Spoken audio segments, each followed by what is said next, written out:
আসসালামু আলাইকুম রহমতুল্লাহি বারাকাতু। মাশাল্লাহ, আলহামদুলিল্লাহ। আজকে আমার অনেক আনন্দ এবং খুশি লাগতেছে। আজকের ক্লাসে একটা সুন্দর পাখি আমার হাতে এসে বসলো।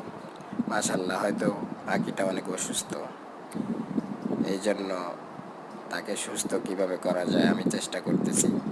কিন্তু আমি পাখি সম্পর্কে আমি একটা আল্লাহ রাসূল সাল্লাল্লাহু আলাইহি সাল্লামের বাণী আপনাদেরকে শোনাতে চাই। একবার সাহাবায়ে কেরাম একটি পাখির দুটি বাচ্চা ধরে ফেললেন, আর পাখিটি ছটফট করতে লাগলো। নবী সাল্লাল্লাহু আলাইহি সাল্লাম পাখিটির ছটফটানি দেখে বললেন, কে একে তার বাচ্চার বিষয়ে কষ্ট দিয়েছে?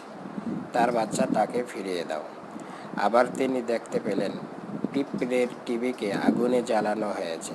তখন তিনি বললেন, আগুনের রব ছাড়া আর কারো জন্য বৈধ নয় আগুন দ্বারা আযাব দেওয়া। এই জন্য আমাদেরকে পশু পাখিদের প্রতি ভালোবাসা রাখতে হবে, তাদেরকে